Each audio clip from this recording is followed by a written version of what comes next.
បាទសូមគោរពជំរាបសួរបងប្អូនលោកគ្នាជាទីគោរពស្រឡាញ់បាទវីដេអូនេះផងដែរគឺខ្ញុំសូមផ្ញើជូនបាទបងប្អូនយើងទាំងអស់គ្នាដែលមានឈាមជ័រជាខ្មែរទាំងអស់គ្នាបាទនៅលើបណ្ដាញសង្គមផ្សេងៗបាទយើងគួរតែបង្ហោះអ្វីដែលមានប្រយោជន៍សម្រាប់ប្រទេសយើងសម្រាប់ជាតិយើងកុំបង្ហោះវីដេអូណាដែលប៉ះពាល់ដល់សង្គមបាទដល់ជាតិសាសន៍យើងបាទដូចជាការបង្ហោះម៉ូតូបាទកាប់ចាក់ជាសាធារណៈអីចឹងថតបង្ហោះនៅលើបណ្ដាញសង្គមដែរណាបាទហ្នឹងគឺជាផលប៉ះពាល់បាទទាំងអស់នេះគឺជាបញ្ហាដែលប៉ះពាល់ដល់សង្គមជាតិយើងបាទព្រោះពេលដែលយើងបង្ហោះទៅមិនមែនមើលតែឯងទេគឺវាផ្សព្វផ្សាយទូទាំងពិភពលោកបាទគេនឹងដឹងគេនឹងឃើញគេនឹងវាយតម្លៃមកលើប្រទេសយើងបាទអញ្ចឹងបងប្អូនយើងទាំងអស់គ្នាបាទកាត់បន្ថយការថតបង្ហោះនៅរឿងប៉ះពាល់ដល់សង្គមជាតិយើងទាំងឡាយបាទដូចជាការកាប់ចាក់បាទឈ្លោះប្រកែកគ្នាបាទបង្ហោះម៉ូតូបាទជាពិសេសក្មេងៗឥឡូវនេះបាទបងមកតិចក៏បានចាប់ជីហោហែផងដែរបាទតាក់ទងនឹងការបង្ហោះម៉ូតូអីចឹងទៅបាទអញ្ចឹងទេបាទសូមចិត្តបងប្អូនទាំងអស់គ្នាដែលមានឈាមជ័រជាខ្មែរយើងកាត់បន្ថយការបង្ហោះនៅរឿងទាំងឡាយដែលប៉ះពាល់ដល់សង្គមជាតិយើងបាទយើងធ្វើអ្វីដែលមានប្រយោជន៍ដែលលើកមុខមាត់ជាតិសាសន៍របស់យើងទៅបាទហើយមួយទៀតតាក់ទងជាមួយនឹងតម្លៃស្ត្រីបាទអ្នកខ្លះរំចងេងចងាងឲ្យខ្លួនជាស្រីទេមួយចំនួនហើយដាក់បង្ហោះនៅលើបណ្ដាញសង្គមផ្សេងទៀតបាទហើយខ្លួនឯងជាខ្មែរទេដែលមានវប្បធម៌ល្អៗជាច្រើនប៉ុន្តែចេញមកចងេងចងាងថតលលើបាទវាយតបគ្នាខ្លួនឯងជាស្រីទៀតបាទហើយបង្ហោះនៅតាមបណ្ដាញទៀតណាសួរថានេះជាសកម្មភាពឲ្យតម្លៃខ្លួនឯងឲ្យតម្លៃជាតិសាសន៍ខ្លួនឯងឬក៏យ៉ាងម៉េចបាទ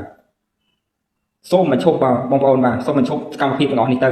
បាទព្រោះបណ្ដាញសង្គមគឺគេអាចមើលឃើញទូទាំងប្រទេសបាទ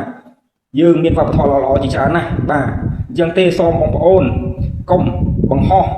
ឬកុំចែកចាយនៅសកម្មភាពទាំងឡាយណាដែលប៉ះពាល់ដល់សង្គមជាតិយើងបាទយើងគួរតែងាកមកស្រឡាញ់ជាតិសាសន៍យើងបាទព្រោះយើងមានវប្បធម៌ល្អៗច្រើនណាស់បាទយើងកុំបង្ហោះអ្វីដែលប៉ះពាល់ដល់ជាតិសាសន៍យើងអីបាទហើយយើងងាកមកគ្រប់គ្រងនិងលើកស្ទួយវប្បធម៌របស់យើងឲ្យល្អព្រោះវប្បធម៌យើងគេស្គាល់គេដឹងទូទាំងប្រទេសថាជាប្រទេសដែលមានវប្បធម៌ល្អៗជាច្រើនអញ្ចឹងទេបើយើងបង្ហោះអ្វីដែលប៉ះពាល់ដល់សង្គមជាតិយើងសួរថាអ្នកដែលគេដឹងថាយើងល្អនឹងគេមានអារម្មណ៍យ៉ាងណាបាទអ្នកខ្លះខ្លួនជាស្រីទេមិនទាន់នឹងគ្រប់អាយុទៀតផងបាទខ្លះរំចងេងចងាងនៅក្នុងបណ្ដាញសង្គមផ្សេងបាទរំក៏រំទៅបកាច់ក៏បកាច់ទៅបាទតែកុំយកមកបង្ហោះនៅតាមបណ្ដាញសង្គមអីបាទព្រោះមិនមែនមើលឃើញតែឯងទេអ្នកណាក៏គេមើលឃើញដែរបាទអញ្ចឹងសូមបងប្អូនទាំងអស់គ្នាដែលមានឈាមជ័រជាខ្មែរទាំងអស់គ្នាយើងកាត់បន្ថយសកម្មភាពទាំងអស់នេះបាទយើងរួមគ្នាមកលើកស្ទួយនៅវប្បធម៌របស់យើងឲ្យល្អថែរក្សាឲ្យបានល្អបាទដូនតារបស់យើងបន្សល់ទុកឲ្យមកយើងថែរក្សាបន្តអញ្ចឹងយើងរួមគ្នាបន្តថែរក្សាឲ្យបានល្អបាទ